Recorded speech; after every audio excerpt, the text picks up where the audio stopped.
First நம்ம current affairs பார்க்கலாம். So Vande Mataram பாடல் வந்து பார்த்திங்கன்னா 150 வருஷம் நிறைவடைஞ்சது நம்ம மக்களவையில் விவாதம் மாதிரி வச்சுருக்காங்க. ஸோ இதில் வந்து பார்த்திங்கன்னா இம்பார்ட்டன்ட் எக்ஸாம் பாயிண்ட் ஆஃப்ல என்ன தெரிஞ்சுக்கணுன்னு பார்த்திங்கன்னா, கல்கத்தாவில் 1896 வந்து பார்த்திங்கன்னா நடைபெற்ற காங்கிரஸ் மாநாட்டின் வந்தே மாதரம் பாடலை ரவீந்திரநாத் தாகூர் முதலில் பாடினார். அதைத் தொடர்ந்து 1905 பனாரஸ் காங்கிரஸ் மாநாட்டின் சரளா தேவி அந்த பாடலை பாடினார். ஸோ இது வந்து மொத்தமாக இந்த ஆர்டிக்கிள் அப்படியே ஒன்ஸ் நீங்கள் ரீட் பண்ணிவிடுங்க. ஸோ எக்ஸாம் டைமில் என்ன கொஷின் கேட்பாங்கன்னு தெரியாது. ஸோ அதனால் ஒன்ஸ் நீங்கள் எல்லாத்தையுமே ரீட் பண்ணிவிடுங்க.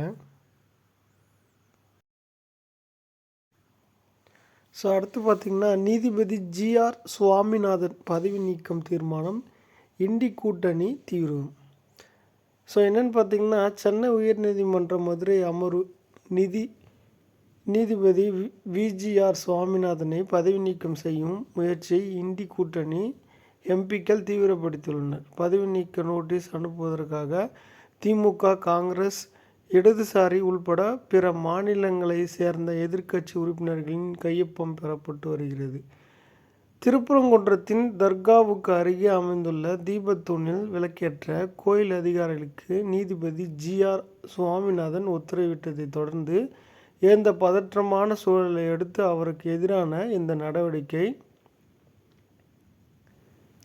எதிர்க்கட்சி எம்பிக்கள் தொடங்கியுள்ளதால் சில எம்பிக்கள் தினமணியிடம் உறுதிப்படுத்தினர். சில எக்ஸாம் பாயிண்ட் ஆஃப்ல ஒரு நீதிபதியை பதவி நீக்கணும்னா என்ன செக்ஷன் பார்த்திங்கன்னா 124(4). ஸோ இது வந்து பார்த்திங்கன்னா என்னென்னா, இதற்கு மக்களவையில் இருந்து குறைந்தபட்சம் 100 உறுப்பினர்கள் அல்லது மாநிலங்களவையில் 50 உறுப்பினர்கள் கையொப்பமிட வேண்டும். புரியுதுங்களா? ஸோ 100 உறுப்பினர்களும் இல்லைன்னா 50 உறுப்பினர்கள் கையொப்பமிட வேண்டும். அதாவது என்ன சொல்கிறாங்கன்னா, மக்களவையில் மக்களவையில் 100 பேரும் மாநிலங்களில் 50 பேரும் கையொப்பமிடணும்னு சொல்கிறாங்க. இந்த குறைஞ்சபட்ச ஆதரவு எட்டும் பட்சத்தில் தீர்மானம் ஏற்றுக்கொள்ளப்பட்டதும் அதன் முறையான விசாரணை கமிஷன் மாதிரி வைப்பாங்க. ஓகேங்களா?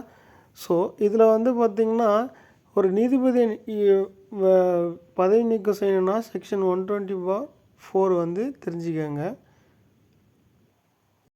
ஸோ மகாகவி பாரதியாரோட பர்த்டே வரப்போகுது டிசம்பர் 11. ஸோ அதுக்கு நிறைய ஃபங்க்ஷன் வரப்போகுது.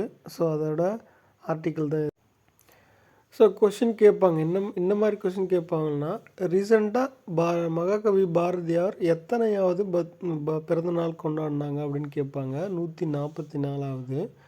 ஸோ இதுன்னு பார்த்திங்கன்னா மொத்தம் 3 நாள் வந்து ஒரு விழா மாதிரி எடுத்திருக்காங்க. ஸோ திங்கக்கிழமை ஸ்டார்ட் ஆகி திங்கள், செவ்வாய், புதன்ற மாதிரி 3 நாள் இருக்குது. டிசம்பர் 11 தான் பாரதியாரோட பிறந்தநாள். ஸோ அது 144வது பிறந்தநாள். அது தெரிஞ்சு வச்சுக்கோங்க.